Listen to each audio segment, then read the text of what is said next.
C'est encore moi. Donc, aujourd'hui, j'avais envie de vous parler de la finale de la saison 3 de Nouvelle École. Une fois de plus, pour vous remettre le contexte, parce que vous savez qu'ici, on remet toujours le contexte. Nouvelle École, c'est une émission, un tremplin musical créé initialement par Netflix aux États-Unis et qui a désormais des franchises en France et en Italie. Et du coup, en France, ça va faire 3 saisons, donc 3 ans que l'émission existe. Et pour la petite parenthèse, j'ai été DJ sur les 2 premières saisons de l'émission. Donc aujourd'hui, j'avais envie de vous faire cette vidéo pour vous donner un peu mon ressenti pour ce qui s'est passé sur la finale de la saison 3. Donc, je vais vraiment me focus sur la finale. Et j'ai peut-être un principal retour à faire. Et je pense que certaines personnes seront d'accord avec moi. Et je mets un disclaimer. Ce que je m'apprête à dire ne veut pas dire que les gagnants des précédentes saisons ont démérité. Je contextualise vraiment à ce qui s'est passé sur cette saison-ci. Moi, j'ai le sentiment que on est revenu à la base. Quand je dis revenu à la base, c'est-à-dire que on avait 3 finalistes, à savoir Daddy, JER et Youssef Swatz. Et je pense que ces 3 finalistes représentaient les 3 courants actuels du hip-hop en fait. 3 courants dans lesquels on peut vraiment retrouver des artistes rap aujourd'hui.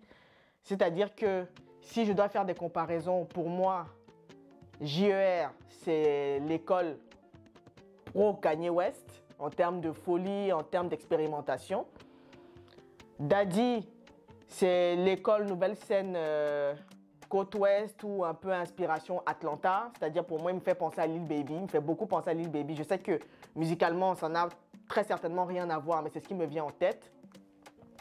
Et Youssef me fait penser à un Common ou à un Mos Def. C'est-à-dire dans le truc un peu plus calme, un peu plus lyriciste, un peu plus ancienne école comme certains ont eu à le qualifier. Et pour moi, j'ai vraiment le sentiment que cette saison, on est revenu, on a fait gagner les fondamentaux.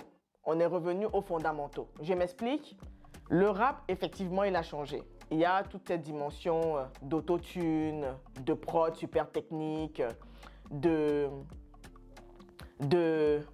show, de prestations, les tenues, les danseurs, les danseuses, les effets pyrotechniques, etc. Tout ça aujourd'hui a été incorporé dans le rap et c'est très bien. Mais j'ai le sentiment que l'artiste qui a gagné, c'est celui qui, une fois que potentiellement on retire tous ces éléments en plus là, c'est-à-dire la technicité, les danseurs, les super tenues, la super chorégraphie, etc. Une fois qu'on a retiré tout ça et qu'on dit juste rap et fait nous ressentir quelque chose, je pense que celui qui a gagné, c'est celui qui était le plus à même de proposer quelque chose comme ça. Donc, si vous n'avez pas encore compris, c'est Youssef Swatz qui a gagné. Et pour moi, c'était amplement mérité. C'est-à-dire que, oui, on ne pariait pas beaucoup sur lui parce qu'il y a cette contrainte de la production qui dit qu'il faut que ce soit un morceau qui pète les streams, comme on dit. Mais je pense que ça faisait longtemps qu'on n'avait pas ressenti quelque chose parce que lui-même, il a dit dans son texte, il a dit « Je fais de la musique ou bien je fais du rap qui parle aux gens. » On est là pour parler aux gens. On est dans une... je ne sais pas si c'est aussi un peu révélateur de l'ère dans laquelle on vit, de l'époque dans laquelle on vit, où on maquille énormément de choses pour les embellir. Lui, il est venu naturel, c'est-à-dire vous le prenez comme il est.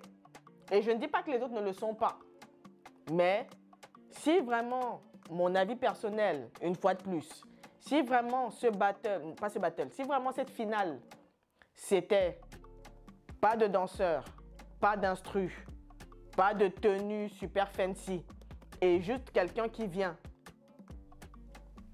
rapper en a cappella, Youssef était le mieux préparé. S'il fallait revenir aux fondamentaux, à l'essence même,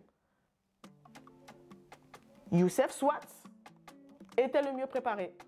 Donc, une fois de plus, avis personnel, une fois de plus, félicitations, Youssef Swatz, félicitations à la Belgique, félicitations et merci de nous avoir proposé quelque chose qui nous a touchés, parce qu'on a vraiment été touchés. Moi, personnellement, j'ai été touché. Et j'en vois déjà certains qui veulent vanner ou se moquer sur les réseaux en disant « Oh, personne ne va écouter ça », mais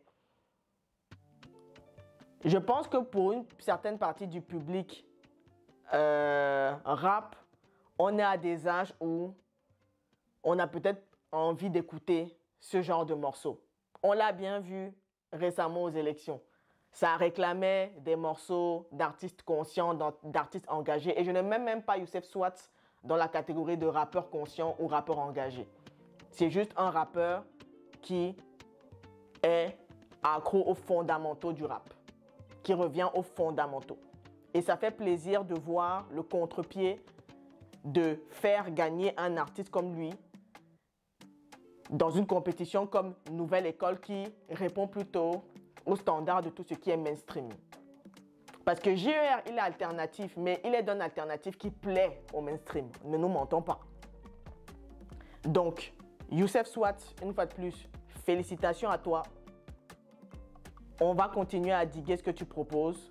Et on n'oublie pas ta performance sur l'épreuve des showcases, parce que je ne pariais vraiment pas sur toi. Agréable surprise, dont je pense que tu as encore la possibilité de nous surprendre. C'était tout pour moi. Peace. Petite pause pub aussi, j'ai mon canal sur Instagram. Donc ceux qui me suivent, c'est Chita369. Allez regarder un peu du côté du canal. De temps en temps, je partage des choses de ce côté-là. Et sinon, la même, hein, on va pas vous répéter. Suivez sur les réseaux, patati, patata. Voilà. Peace.